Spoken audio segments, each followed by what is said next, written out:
Buenos días, ¿cómo están? ¿Me escuchan bien?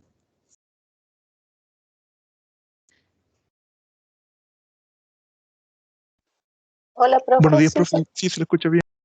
Gracias. Bueno, hoy día vamos a partir revisando algunas noticias que estuve viendo en la prensa y que nos sirven como para aterrizar un poco también lo que estuvimos viendo la sesión anterior. Eh, yo les decía el otro día que muchas veces a nosotros nos dicen, oye, en estos cursos léanse el diario, lean el Mercurio, Economía de Negocios, lean el diario financiero, etcétera, pero no nos dicen qué o qué cosas nos pueden servir. Entonces, todas estas noticias que aparecen aquí, o la mayoría, yo las saqué de LinkedIn. No sé si ustedes han entrado a LinkedIn, pero es una red social orientada básicamente al ambiente laboral. Y uno sube su currículum y ahí están apareciendo noticias constantemente de diferentes cosas. Lo bueno que tiene, que muchas de esas noticias, como normalmente se contacta con personas que están en los mismos intereses, ¿no es cierto? Esas noticias a veces como que en LinkedIn se filtran y son noticias que nos sirven a todos. Por ejemplo, a ver si lo agrando a lo mejor se ve mejor.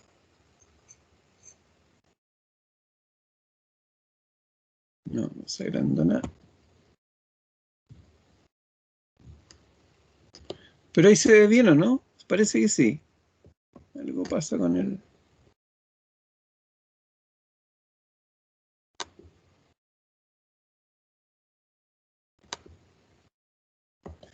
Por ejemplo, acá tenemos una noticia, ¿no es cierto?, que dice Chile se posicionó como el mayor proveedor de China en más de 30 productos. Y en el año de pandemia el país también fue principal abastecedor de Estados Unidos en más de 40 suministros.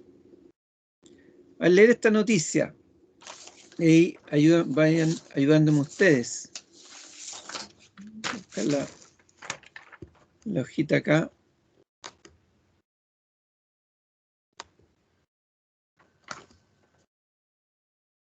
Con sus nombres. Con la materia que hemos visto o con la experiencia que ustedes saben, ¿qué podría estar detrás de esta noticia? ¿O qué información? Si nosotros estamos metidos en un mercado, queremos hacer negocio al exterior, etcétera, ¿qué información nos da esta noticia, por ejemplo? Comentemos un poquito algo más contingente y después vamos a seguir igual con la materia. Voy a apagar la cámara por el tema de señal. ¿Quién quiere participar primero? Podríamos ver que si Chile está bastante posicionado en cuanto a países como China o Estados Unidos, vería que la economía chilena sería bastante dependiente de estos países. Por tanto, cualquier cosa que afectara a esos países afectaría de manera directa o indirecta a nuestro país. Exacto, ¿no es cierto, Ángelo? Y eso sería para cosas buenas y para cosas malas también. O sea, de acuerdo a cómo le está yendo a la economía. Ahora, en esta época de pandemia, si nosotros quisiéramos hacer un negocio y quisiéramos exportar, ¿qué cosas podríamos tratar de investigar un poquito más allá, de acuerdo a lo que dice esta noticia? Ángela, entonces, te coloco acá un puntito por participación. ¿Quién? Ya, Catalina, tenemos, ¿no es cierto?, una noticia, pero justo nosotros estamos proyectando armar un emprendimiento, una empresa de exportar afuera. Y ya con esta noticia tengo que China y Estados Unidos se posicionan como compradores importantes. ¿Qué otra cosa más yo podría empezar a buscar ya en internet, empezar a informarme para que podría ser útil para mi negocio, para mi emprendimiento? ¿Qué información más allá?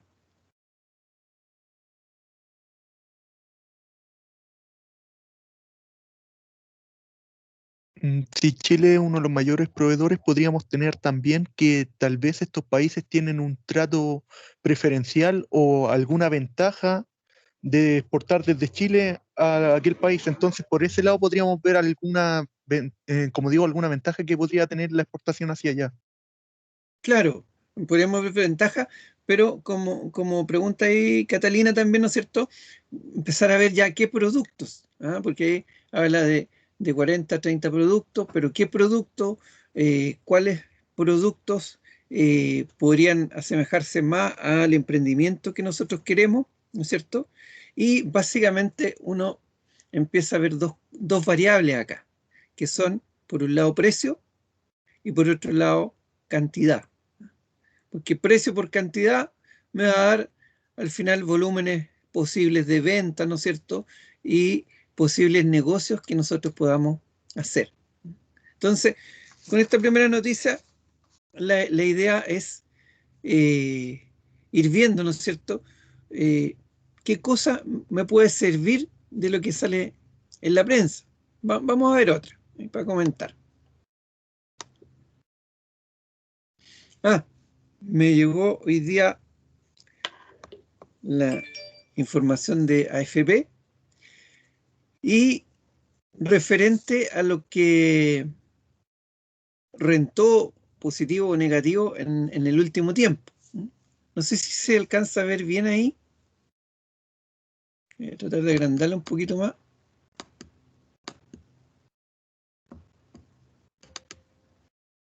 Dice, última quincena, rentabilidad negativa de él, 0,35. Pero desde enero, en utilidad positiva de 0,45 y los últimos 5 años un 5,94. Ya, la primera pregunta acá sería, ¿esta rentabilidad nos dicen que es real? ¿Qué significa que sea rentabilidad real? ¿O qué entendemos por rentabilidad real?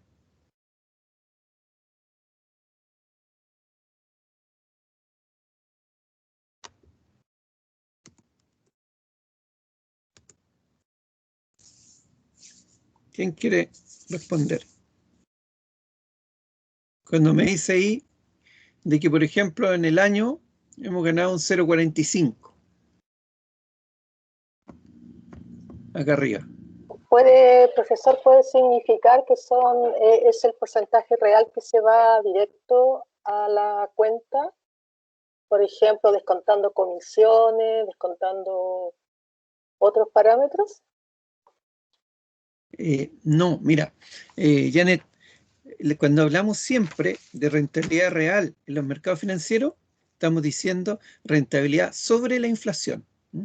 Ese es el concepto que siempre entendemos en finanzas de real. Cuando estamos hablando de rentabilidad total o la rentabilidad bruta, se habla de rentabilidad nominal. ¿Ah? Entonces, acá tenemos que siempre ver estos dos conceptos, ¿no? Diferenciar lo que es nominal de real.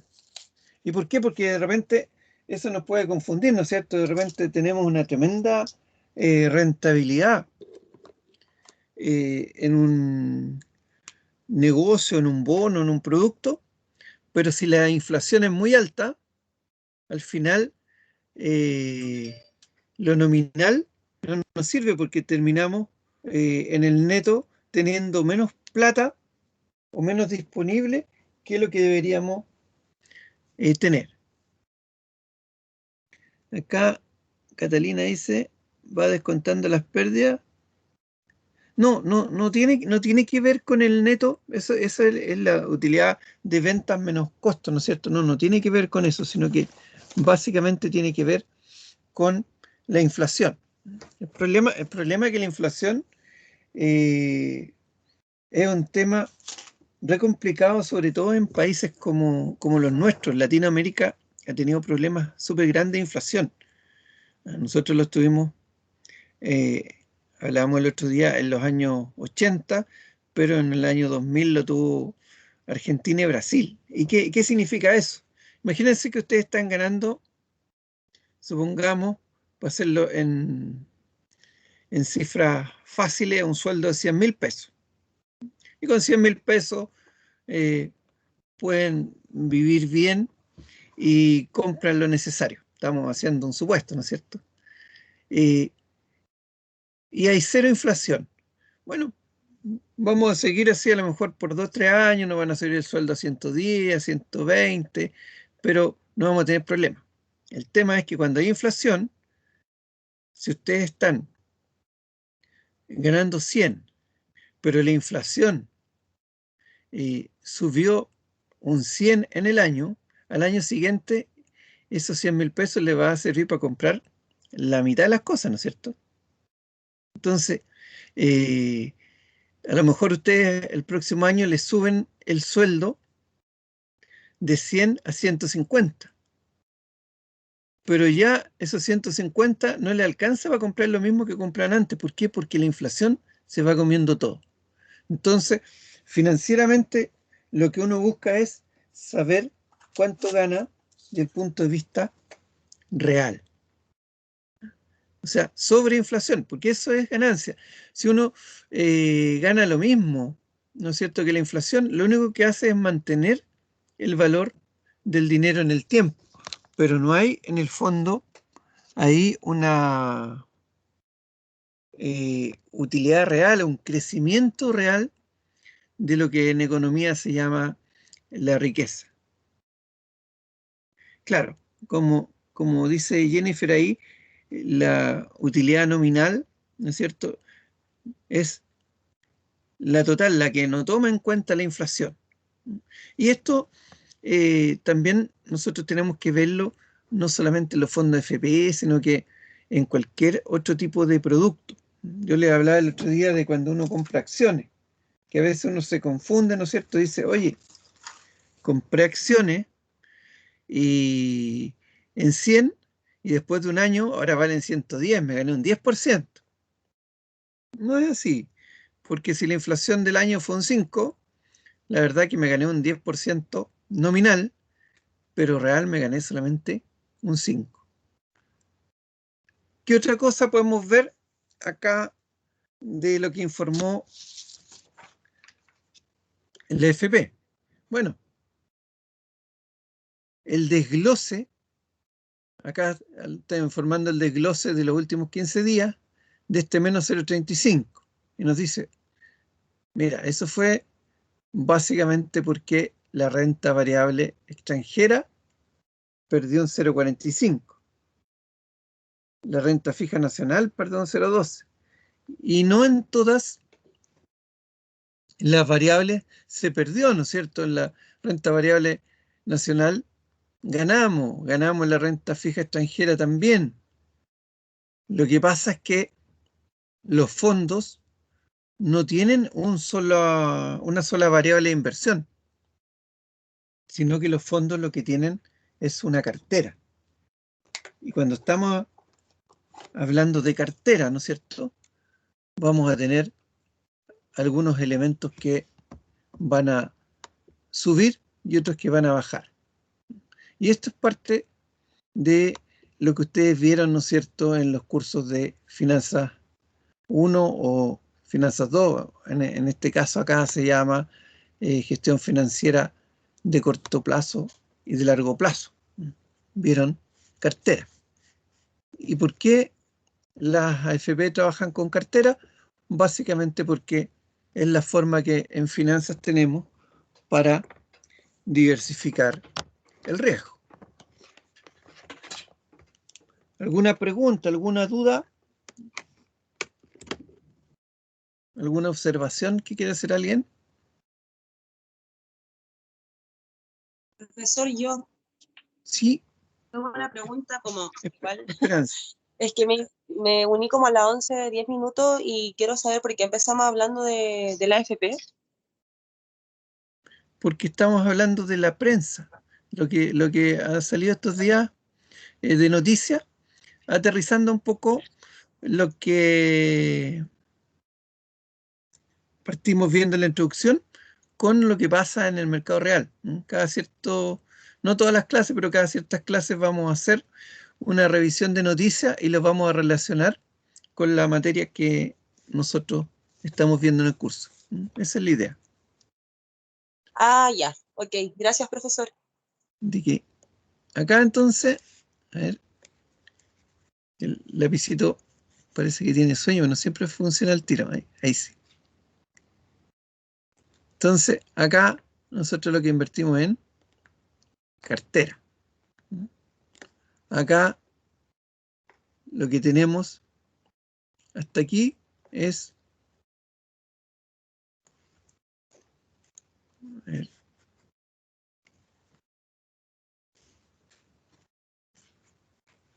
si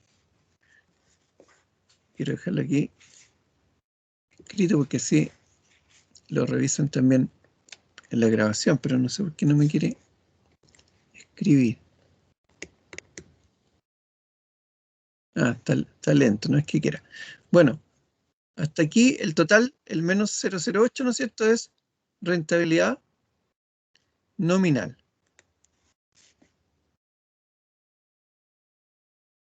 Se puso la pantalla en negro, pero ya va a volver. Hasta ahí es nominal, ¿no es cierto? Y si le restamos el 0,27, nos da la rentabilidad real. ¿Qué otras cosas les puedo decir de la AFP? Si ustedes se fijan, acá está el fondo C. Y la AFP, ustedes saben, tienen varios fondos. Entonces uno dice, ay, ¿por qué? Alguien podría preguntar, ¿por qué el profe lo tiene en el fondo C? Si ustedes ven la rentabilidad de los fondos desde que se crearon hasta ahora, si bien hay fondos que son más riesgosos o que tienen mayor movimiento, como el fondo A, en algún momento del tiempo tienen rentabilidades muy altas, en el largo plazo, desde el año 2005 a la fecha, el fondo que ha tenido más rentabilidad es el fondo C, que curiosamente es el fondo histórico de las AFP. Entonces, ¿qué le estoy diciendo con eso? Que a veces en finanzas uno gana dinero haciendo muchas transacciones y muchas operaciones. Y a veces el dinero se gana eligiendo una buena alternativa. O sea, no porque yo me meta a los mercados, haga muchas transacciones, compre muchas acciones, bonos, etcétera, y pase todo el día metido ahí, voy a ganar mucho más dinero. Entonces se define también en finanzas como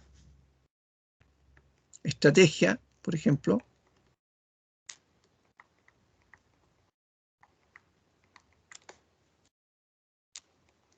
pasiva versus estrategia activa. Si yo estoy metido todos los días en el mercado, supongamos trabajo en una mecenera, un banco, trabajo en una corredora de bolsa, voy a estar viendo, seguramente voy a tener la información como para ver cómo se está moviendo la renta fija extranjera, renta variable extranjera, renta variable nacional, etcétera, etcétera. Y a lo mejor me va a convenir cambiarme harto de fondo porque voy a tener buena información.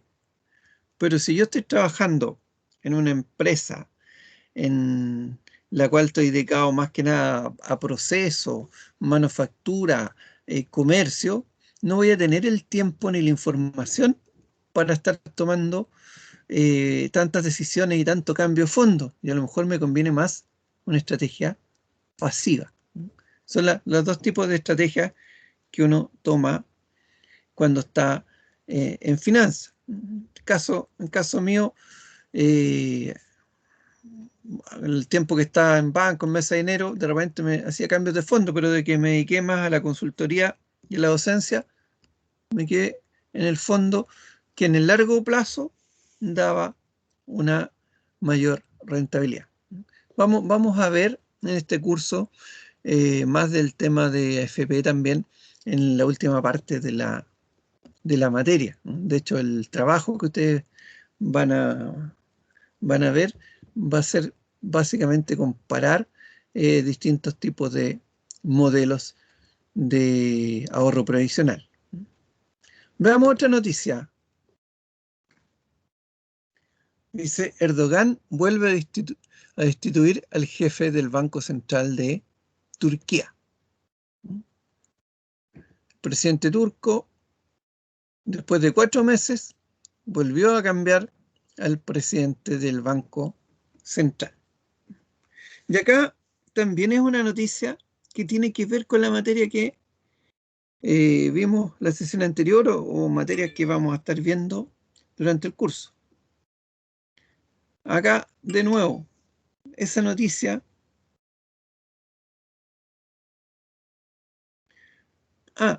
Antes que veamos la noticia, Leandro dice que explique cada una de las estrategias. Bueno, estrategia activa significa que yo invierto, pero estoy haciendo un seguimiento continuo, ¿no es cierto?, periódico de mis inversiones. Y estoy tratando de buscar las inversiones que me van dando mayor rentabilidad. Voy modificando mi cartera a veces minuto a minuto, día a día. Es una estrategia activa. En cambio, una estrategia pasiva es tomar una inversión, que puede ser en un producto, que puede ser en una cartera, puede ser en un fondo mutuo, y mantenerla en el tiempo. O sea, no hacerle seguimiento continuo, sino que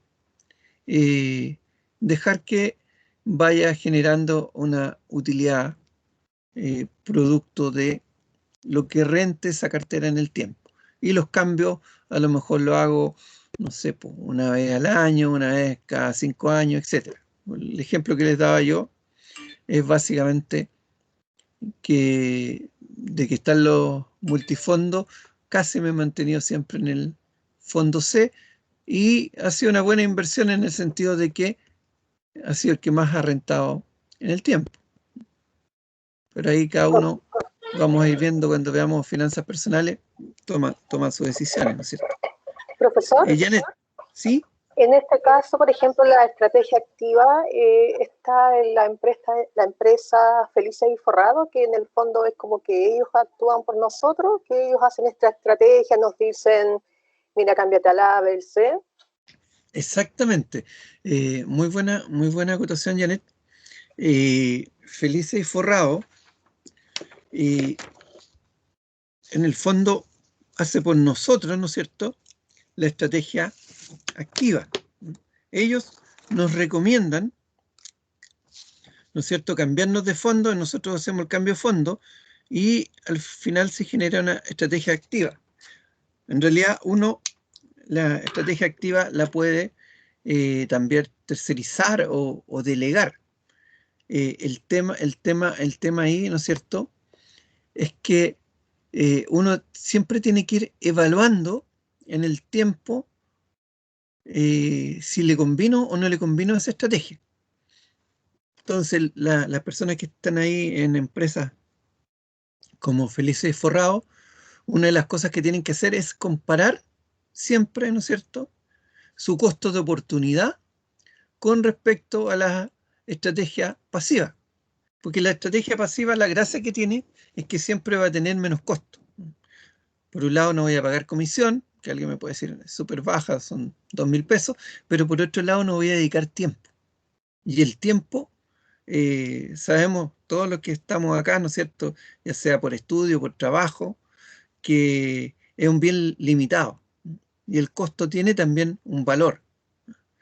Si ustedes, no sé, pues, trabajan en una empresa que ganan 500.000 pesos, eso significa que cada hora de ustedes va a costar, a ver, en la semana son 40, son 160, va a costar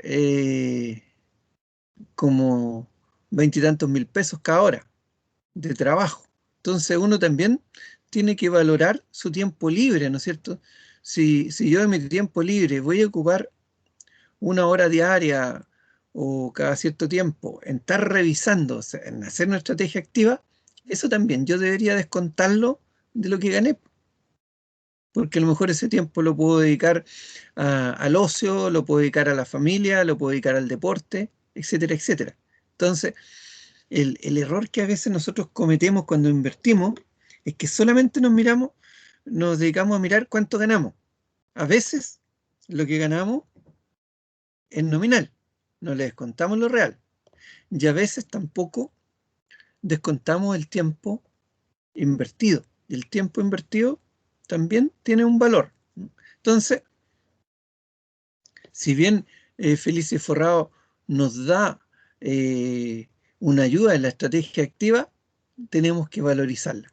Yo no lo he ocupado, entonces no sé, no les podría decir si habría ganado más o habría ganado menos. Pero sí, como también valorizo el tiempo libre y trabajé muchos años en temas bancarios de mesa de dinero y sé que la estrategia activa involucra un estrés adicional, no me metió básicamente por eso, o sea, por tema de tiempo y por ahorrarme ese estrés adicional, ¿no? Son consideraciones que uno también debe tomar en el ámbito financiero. Vamos a ir viendo más adelante de que no solamente uno toma decisiones de punto de vista monetario, sino que también toma decisiones que tienen que ver con el bienestar personal, ¿no? Y eso también uno debiera valorarlo. Vamos a la otra noticia. Alguien que me ayude o que quiera decir por qué esto podría ser importante desde el punto de vista financiero o con respecto a que un presidente, ¿no es cierto?, destituya al jefe del Banco Central o lo pueda destituir tan seguido, etcétera. ¿Por qué nos podría Podríamos ver importar desde el que punto de vista de la materia? Ángelo. podríamos ver que el Banco Central es una entidad de bastante importancia dentro de las finanzas. Por tanto, si se vuelve a destituir una persona que es importante dentro de esa entidad, tendríamos que, por ejemplo, las personas de finanzas podrían hacer especulaciones, las cuales a su vez podrían poner en un plano en el que, por decirlo, la gente se podría poner nerviosa al ver tanto cambio y que no hay algo estable. Entonces de ahí podría generar que esas especulaciones se fueran pasadas a hechos. Exacto, ¿no es cierto? Y esas especulaciones podrían deteriorar la economía. Podría ser que, ¿no es cierto?, eh, los inversionistas externos digan, oye, en este país no es un país serio, están haciendo cambios de acuerdo a lo que el presidente quiere y por lo tanto las inversiones que yo tengo en Turquía las voy a sacar y las voy a llevar a otro país. Hay un problema, ¿no es cierto?, como dice Catalina, de confianza y estabilidad financiera. Exactamente. Entonces, si se fijan, hemos estado revisando algunas noticias, pero nos van dando información que tiene que ver con lo que estudiamos, ¿ah? Esa es una cosa que a mí me importa harto que nosotros vayamos viendo, porque de repente eh, uno puede estudiar la finanza de dos formas: relacionarla con el día a día y con lo que nos importa, con lo que nos puede afectar, o verla desde el punto de vista netamente teórico, que la verdad son bastante áreas y de repente a uno les cuesta hacer ese match con el día a día, ¿no? Y lo peor de todo es estar en una universidad, creo yo, por lo menos me pasaba a mí, estudiar un montón de temas y no saber para qué me sirven o si me van a servir algún día, porque esa otra cosa también es importante. O sea, ustedes prontamente, ¿no es cierto? Algunos a lo mejor están trabajando, otros van a entrar a trabajar, y la idea es que todos estos 5 años o más que han pasado en la universidad les sirva a la hora del trabajo. Acá vamos a acotar un par de cosas que son bien importantes. Los bancos centrales, en la mayoría de los países del mundo, son autónomos. O sea, esto no se da en el 90% de los países del mundo. Acá en Turquía dependen de lo que se llama la autoridad central. Entonces, cuando dependen de la autoridad central, ¿cuál es el peligro? El peligro es que la autoridad central ocupe el Banco Central no para tomar decisiones financieras o decisiones económicas, sino que acá pueden haber decisiones políticas. ¿Qué significa esto? Por ejemplo, que el presidente le diga al jefe del Banco Central: oye, voy a subir los sueldos de todos los empleados públicos, por ejemplo, en un 10%. El presidente del Banco Central le diga que no hay posibilidades en el país porque no hay circulante. No, emite circulante, o sea, imprime dinero. Y la impresión de dinero sin un sustento de crecimiento en un país, ¿qué es lo que genera? Genera inflación. Y ahí la inflación, como lo vimos en el ejemplo anterior, nos empieza a comer los sueldos. O sea, ¿qué saco yo? Que me suban el sueldo un 30% si las cosas subieron un 60%. Voy a quedar abajo, ¿no es cierto? Voy a quedar con menos poder adquisitivo de todas maneras. Entonces, ese es un tema importante. ¿Qué otro tema uno puede acá ver relacionado con la materia?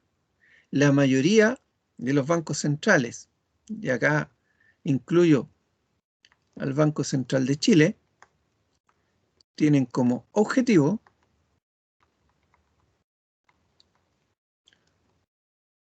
controlar la inflación. Por eso son autónomos. Porque imagínense que el gobierno de turno, por temas políticos, diga: oye, ¿sabes qué más? Subámosle el sueldo a todos, démosle bono a todo el mundo, acá repartamos plata. ¿Por qué? Porque mientras más plata que repartamos, eso significa votos. Pero resulta que si hay un banco central que es autónomo, el Banco Central no va a permitir que esto sea ilimitado. Porque si el gobierno quiere hacer eso y el Banco Central limita la cantidad de dinero de la economía, no va a ser posible entregar esa plata. Entonces, ahí hay una contraposición de intereses. Y como en administración, ustedes saben, una de las cosas buenas que tienen que haber por una buena administración es que por un lado haya alguien que ejecute cosas, pero siempre haya alguien que lo controle. Y acá, en cierta forma, los bancos centrales, al ser autónomos, van controlando cómo se están manejando las economías. Entonces, acá puse esta noticia porque es algo extraño, o sea, en países como el nuestro es extraño. Ahora, ¿qué países conocidos funcionan donde el Banco Central no hay autonomía? La verdad que es súper poco. Está Argentina, por ejemplo, pero ha tenido N problemas porque cuando los bancos centrales no son autónomos, también la comunidad internacional les quita financiamiento, no les dan no les dan crédito. Porque es como si nosotros, ¿no es cierto?, manejamos nuestras finanzas personales y empezamos a gastar, estamos endeudados en todos lados y no ponemos límite a eso. Después, cuando queremos ir a pedir crédito a otro lado, nos van a decir que no. Bueno, funciona así también a nivel global. Otra cosa que de repente uno va viendo en las finanzas, que las finanzas se refieren al manejo de países, al manejo de economías grandes, pero a grandes rasgos uno puede hacer un símil, es muy parecido a la economía de uno. O sea, uno dice, oye, si yo gano 100, no puedo gastar más de 100 porque si no quedo endeudado y de repente puedo caer a DICOM. Bueno, si un país gana miles y millones de dólares y gasta más que eso, también va sobreendeudándose y también cae a nivel internacional en default, va bajando la clasificación país y también puede que en algún momento, ¿no es cierto?, caiga en una especie de DICOM internacional. Va perdiendo negocios, va perdiendo comercio internacional, etcétera, etcétera. Preguntas, dudas.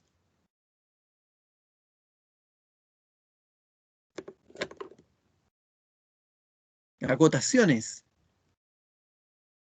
O alguien que diga no estoy de acuerdo, así se pone más interesante la clase, ¿no es cierto? Veamos qué es lo que sigue.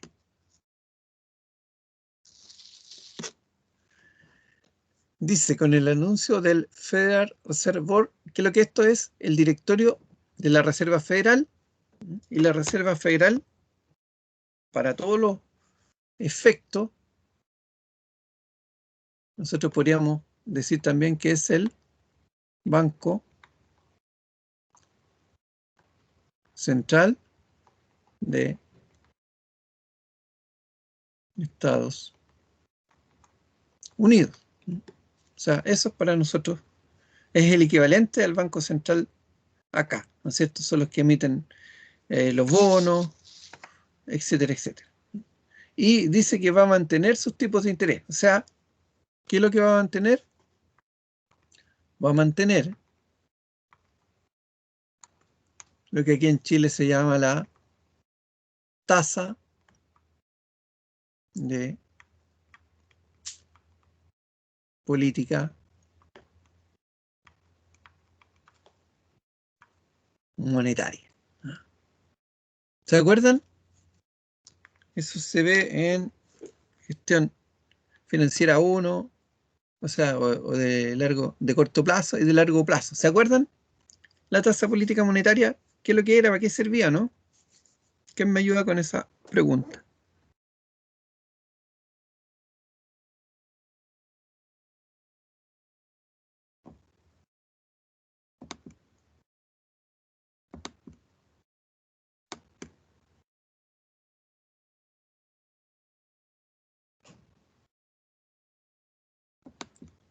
Tasa de política monetaria. ¿Les suena, no? Por lo menos los que tuvieron clase conmigo, yo creo que sí. Es la tasa, ¿no es cierto?, a la cual el Banco Central le presta, ¿no es cierto?, a los bancos y también le capta a los bancos. O sea, es una tasa que también se llama, para todos los efectos, tasa eje de la economía. O sea, es una tasa con la cual todas las instituciones financieras se rigen para calcular sus propias tasas de interés. O sea, por ejemplo, el Banco Santander, cuando va a fijar sus tasas, se fija cuánto está cobrando o pagando el Banco Central y la fija más o menos de acuerdo a esos parámetros. Ahora, ¿qué pasa si el Banco Central de Estados Unidos va a mantener sus tasas? Lo primero que yo tengo que ver, ¿no es cierto?, si estoy metido en el mercado, si me acuerdo cuáles son las cosas que yo debería saber siempre, tengo que ver ¿A cuánto está esa tasa? Porque si no sé a cuánto está esa tasa, no sé si en realidad influye mucho en la economía chilena o no influye. Pero aquí dice, la política monetaria continúa en expansión. Entonces eso me hace pensar que está baja. La tasa en Estados Unidos, para diferentes papeles, a veces cambia, pero más o menos está en un 0,25%. O sea, está bastante baja. En Chile, la tasa de política monetaria está en un 0,5%. O sea, también está baja. ¿Qué significa esto?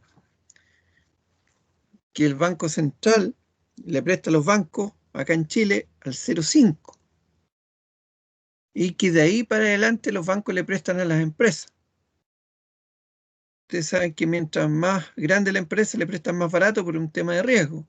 Pero supongamos que los bancos le prestan a las empresas al 0,3%, o sea, perdón, al 3%, o sea, de 0,5 prestan el 3, se ganan al año un spread de 2,5.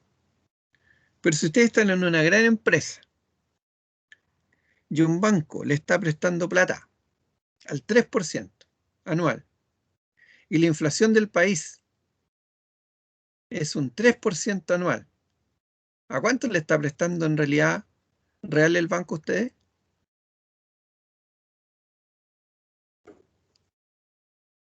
¿Si les queda clara la pregunta?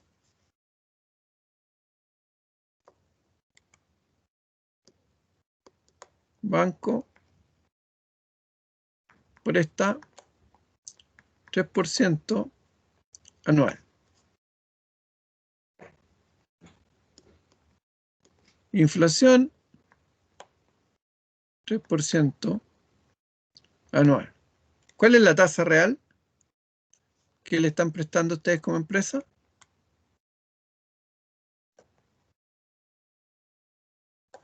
¿Sería el 6%? No es el 6%. Profe, ¿puede repetir los números que no se ven bien? Ustedes están en una empresa y el banco les presta, les da un crédito al 3% anual. Y la inflación es de un 3% anual. ¿Cuál sería la tasa real a que les prestó el banco?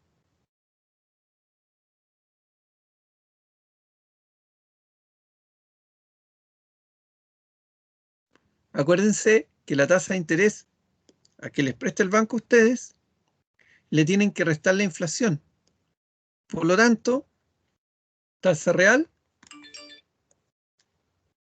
0%.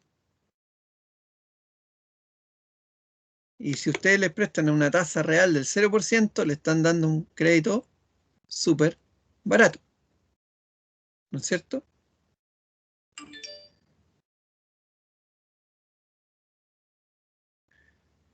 La tasa de política monetaria afecta principalmente a las operaciones de corto plazo, pero también tiene influencia en las tasas de largo plazo. Es decir, cuando estamos hablando de las tasas del Banco Central, supongamos que esta es la curva de las tasas del Banco Central. Si la tasa de corto plazo baja, esto tiene influencia en todas las tasas. O sea, acá bajó y las otras puede que bajen un poquito menos, pero se afecta toda la curva de tasa. Entonces, tiene mayor influencia en el corto plazo, pero también tiene en las inversiones de largo plazo, como pregunta Catalina. Estos temas son de como yo le decía, de gestión financiera, pero esto hay que tenerlo como súper claro, o sea, la diferencia entre lo que es nominal, acá arriba es nominal, menos inflación, dan tasas reales.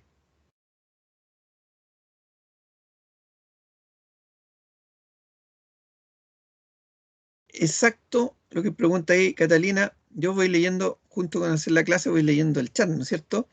Dice, por ejemplo, si sube la tasa de política monetaria, ¿podrían aumentar los ahorros? Claro, cuando hablamos que es tasa de eje de la economía, estamos diciendo, mientras más baja, tasa real cero, lo que se quiere es que la gente no ahorre, sino que invierta, haga emprendimiento, haga negocio, le están prestando la plata barata para que haga negocio. Si la tasa sube, lo que le están diciendo, oye, no gastes tanto, no inviertas tanto porque estás subiendo los precios, sino que ahorra. Entonces, a la medida que sube la tasa, lo que se busca es el ahorro. ¿Mm? Yo les dije el otro día de que tenía una pausa cada 35 minutos, pero también les dije que yo de repente me entusiasmo hablando y de repente se pasa la hora. Entonces, ustedes les pido ahí dos cosas, les voy a pedir todas las clases. Una, que me ayuden si estamos grabando o no, para los que no pudieron venir. Y la segunda, que me avisen nomás, oiga, profe, toca el break. No lo hicimos en los 35 minutos, pero lo vamos a hacer ahora. Y de ahí continuamos.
Bueno, continuamos. Hasta acá. ¿Alguna pregunta, alguna duda, algún tema que quieran comentar?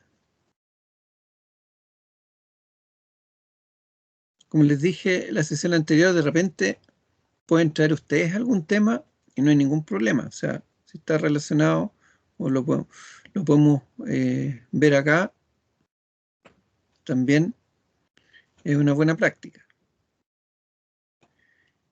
De paréntesis, los que han tenido clases conmigo saben de que en las evaluaciones muchas veces yo les pregunto más que materia exacta, que me diga una definición, que la pueden sacar de un PPT o la pueden buscar en otro lado, y les pido ejemplo, ¿m? Porque al final la idea es que la materia la podamos aplicar. Entonces acá también parte de estas revisiones, ¿no es cierto?, de noticias, lo que nos muestran son ejemplos de cosas que pasan en el mundo real. Vamos a la siguiente. Acá también de LinkedIn, ¿no es cierto?, la presidenta del Banco Santander a nivel mundial está hablando de la vacunación en tiempo récord. Acá en Chile muestra los diferentes países, ¿no es cierto?, con las curvas.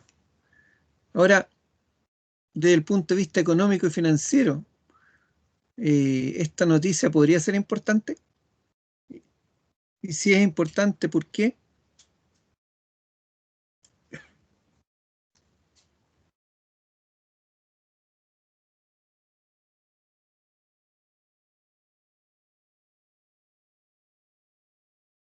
Les dejo la palabra.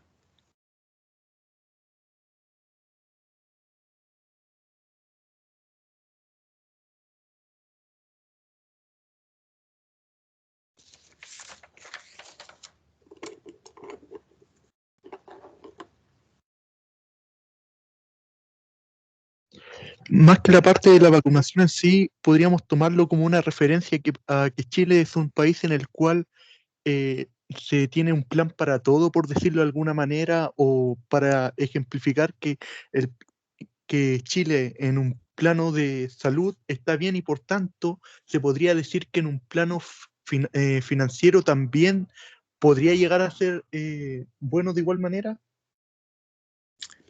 Por ahí va más o menos la cosa, Ángelo, ¿no es cierto? O sea, no, nosotros acá mismo en Chile de repente somos muy críticos de un montón de cosas, pero esto tiene que ver con algo que en economía se llama las expectativas.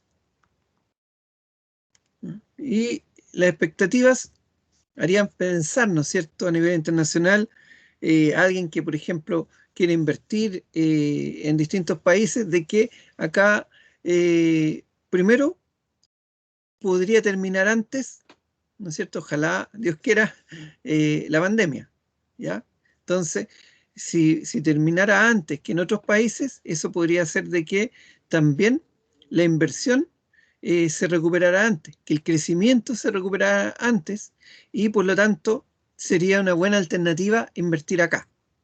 Aunque no he terminado la pandemia, pero uno dice, si el que invierte primero normalmente se adelanta a lo que pasa en el mercado. Entonces, expectativa, tenemos que es una señal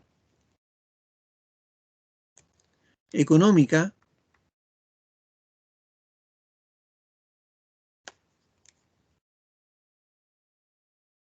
positiva. Se reactiva la economía, etcétera. Alguien me puede decir, sí, pero a lo mejor esto no se va a dar.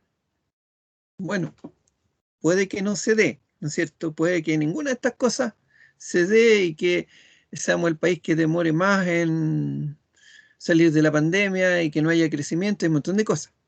Pero no nos olvidemos de que la economía y las finanzas se mueven muchas veces por expectativas. No nos olvidemos que la economía habla de decisiones racionales.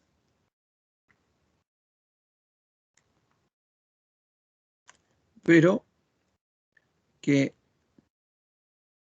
nosotros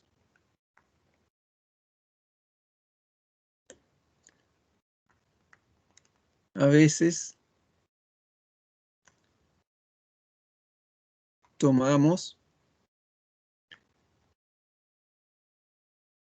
decisiones que vamos a llamar, para no tratarnos mal, no racionales, no vamos a decir irracionales, no racionales. Y así funciona el mercado real. El mercado real no siempre se sujeta a decisiones racionales. Entonces, esto puede que se cumpla o que no se cumpla esta señal positiva, pero sí nos da una mirada de lo que podría pasar.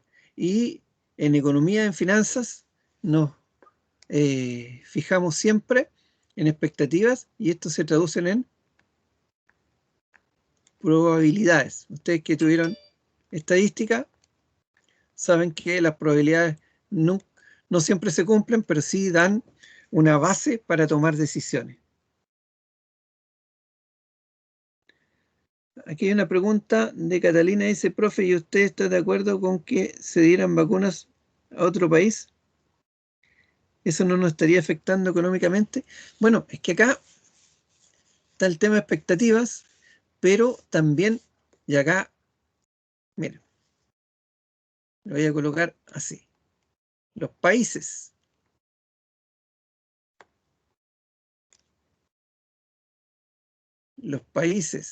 las empresas y las personas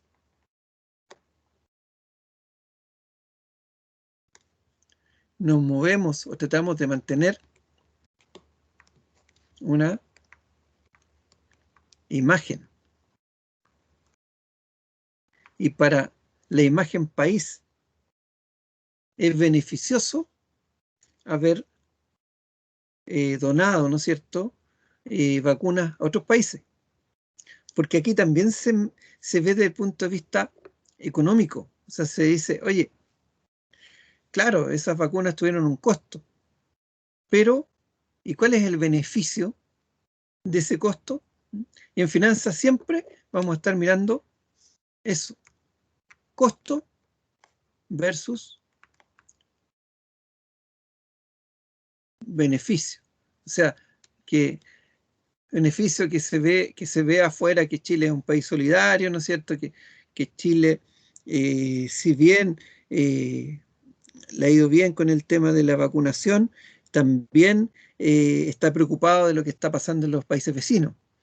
Y por otro lado, si lo vemos de una mirada como un poquito más egoísta, esto es una pandemia mundial y a nosotros también nos conviene que los otros países, ojalá la pandemia pase pronto, porque no sacamos nada, ¿no es cierto?, de ser una isla, acá estamos todos vacunados, todos sanos, pero cualquier persona que llega al exterior llega con el COVID. Entonces, hay distintas miradas, pero acá básicamente las señales es de expectativa y una señal económica positiva, sobre todo de quién lo dice, porque si lo dice, no sé, un diario en España que sea, voy a poner tipo La Cuarta, a lo mejor no es muy importante, da lo mismo, que sale en un portal de internet que no conoce nadie, pero cuando le dice la presidenta de uno de los bancos más grandes del mundo, sí es una señal que viene a ser positiva.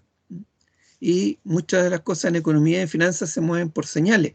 No nos olvidemos que la gente que está en las gerencias de finanzas, las mesas de dinero, está tomando decisiones de compra-venta de bonos, está con decisiones de compra-venta de dólares y de distintos instrumentos, están mirando señales en el mercado. Nunca vamos a tener la certeza. Sería ideal que nosotros dijéramos, oye, el dólar va a subir mañana, salimos todos a comprar dólares y ganamos todos plata. Pero no funciona así, sino que siempre hay metido en todas las decisiones financieras riesgo. Y el riesgo se da, ¿por qué? Porque hay incertidumbre.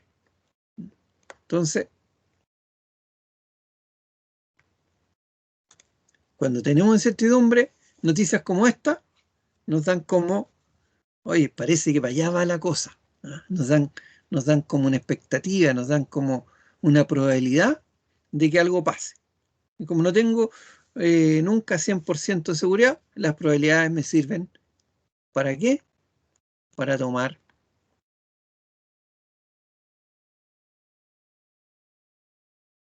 decisiones. Y la última noticia que vamos a revisar hoy día, comunicado de prensa del Banco Central del 18 de marzo, Banco Central amplía horario de negociación de divisas para impulsar la internacionalización del peso chileno. La verdad que desde hace muchos años el horario del mercado del dólar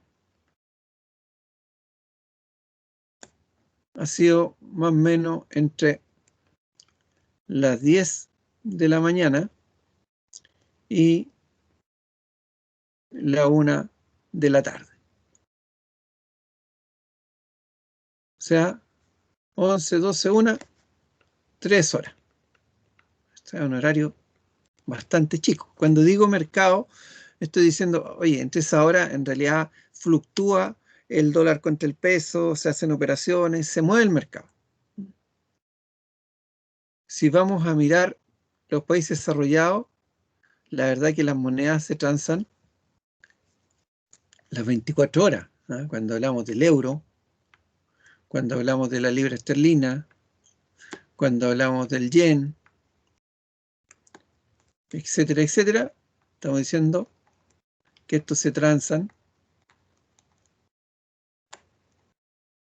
las 24 horas. Ahora, ¿qué es lo que quiere el Banco Central? Quiere que el peso chileno sea una moneda internacional, o sea, que la pueden ocupar en distintas partes del mundo.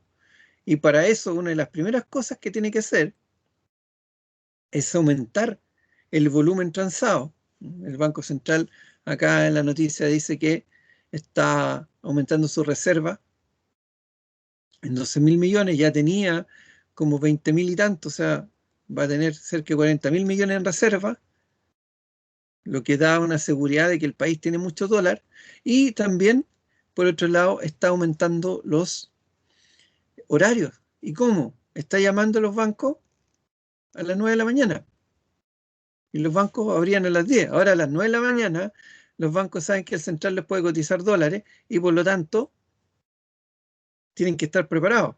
Y los está llamando después de la 1, lo está llamando a las 13:30. Entonces ya de facto el horario aquí en Chile está entre las 8:30 de la mañana y las 2:30 de la tarde. ¿Ya? Porque si un banco central me compra o me vende en esos horarios, yo tengo que tener tiempo para salir a comprar o vender después. O sea, ya se aumentó el horario acá. O sea, lo ideal es que se operara incluso, como dice acá, ¿no es cierto?, durante las 24 horas del día. A nivel internacional, los mercados que operan 24 horas del día parten el domingo a las 8 de la tarde y funcionan hasta el viernes a las 8 de la tarde.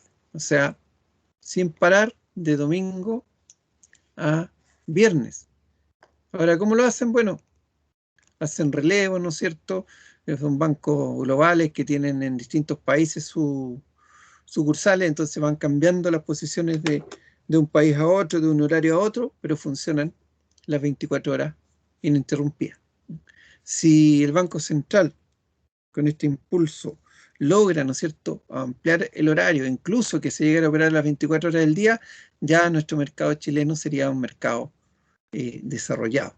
O sea, entraría mucho más dólares al país, eso ayudaría al crecimiento, ayudaría a que los inversionistas tuvieran más confianza y llegaran más inversiones internacionales.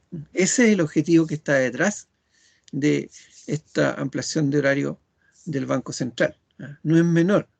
Uno a lo mejor si no está muy metido en el tema, y lee esta noticia, amplía el horario, dice, ah, mira, bueno, más rato.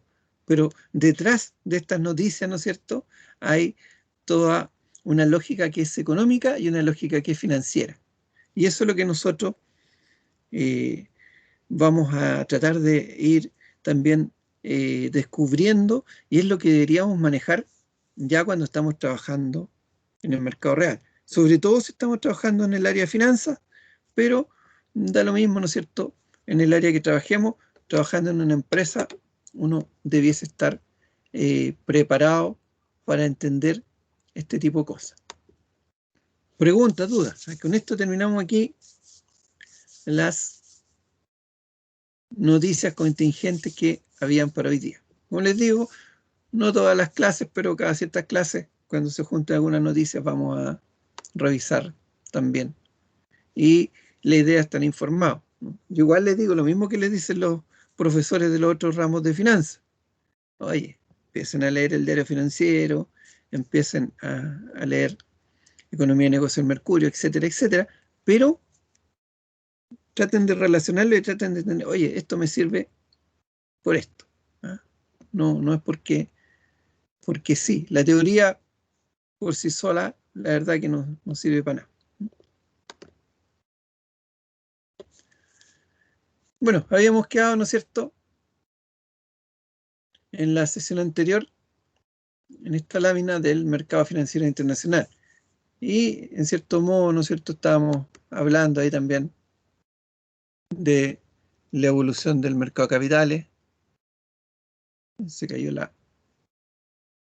PPT. Vamos a abrirla. Estamos hablando de cómo funcionaban los mercados de capitales, cómo funcionaban los sistemas cambiarios a nivel internacional y todo eso. Lo que vamos a dejar planteado, porque ya nos quedan 5 minutos, ¿cierto?, pero vamos a dejarlo ahí planteado para que volvamos a la otra clase ya retomando esta materia, es que los mercados financieros básicamente tienen dos miradas. Y yo normalmente hablo de la mirada de activos los cuales requieren flujo para su compra o para su venta. Es decir, cuando yo quiero comprar un bono, necesito tener las lucas en caja, ¿no es cierto?, y voy y compro un bono. Cuando necesito comprar dólares, también necesito tener las lucas en caja. Pero cuando quiero hacer una compra a futuro, no necesito tener lucas en caja, sino que solamente firmo un contrato. Y eso me permite generar un activo o un pasivo a futuro. Acá este tema es bien importante desde el punto del manejo de las finanzas de una compañía. Voy a poner aquí un ejemplo cortito que vamos a dejar planteado.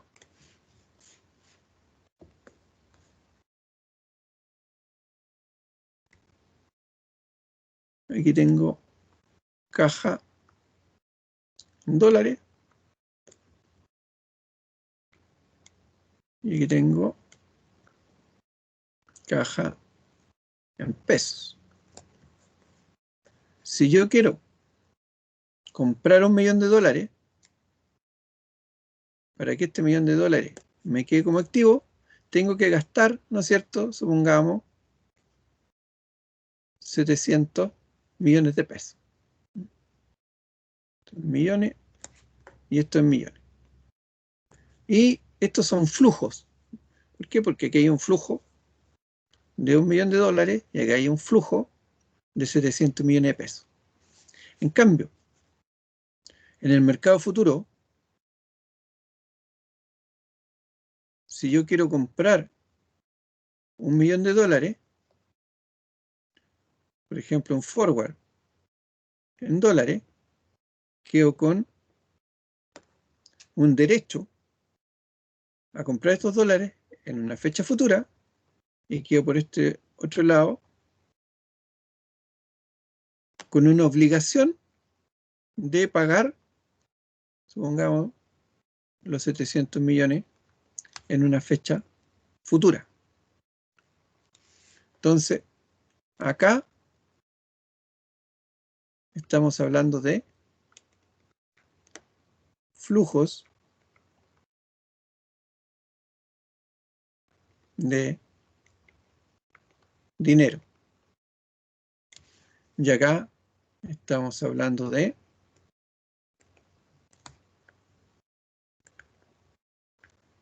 contratos. Y acá yo le hago una pregunta. ¿Qué es más fácil? ¿Tener en caja 700 millones de pesos para comprar los dólares? ¿O firmar un contrato para comprar $1 millón a una fecha futura?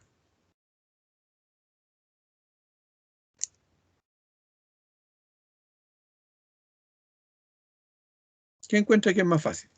¿Tener la plata, el flujo, o poder firmar un contrato?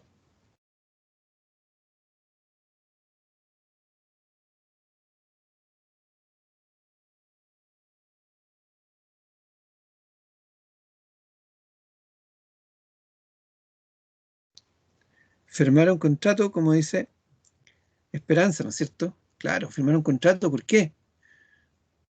Porque para el contrato necesito que el banco me tenga una línea de crédito, tenga confianza en mí y lo firmo. En cambio, el otro necesito haber ganado la plata, tenerla en caja, haber conseguido un crédito, etcétera, etcétera.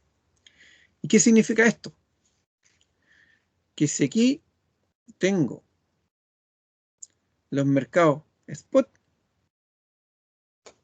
los mercados de futuro son 10 veces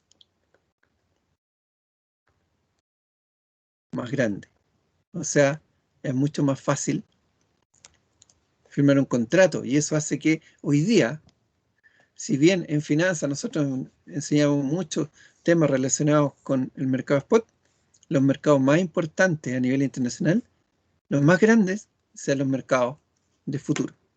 Eso lo vamos a dejar ahí como una introducción, ¿no es cierto?, a lo que vamos a ver la próxima sesión. ¿Alguna pregunta? ¿Alguna duda?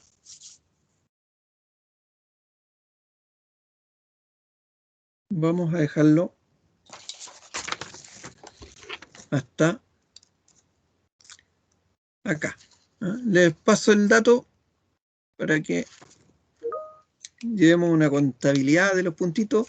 Hoy día tiene puntitos Fonseca, Morales, Pino y Janet Rojas. Esto es lo que yo anoté. Nos vemos en la próxima clase. Que estén bien.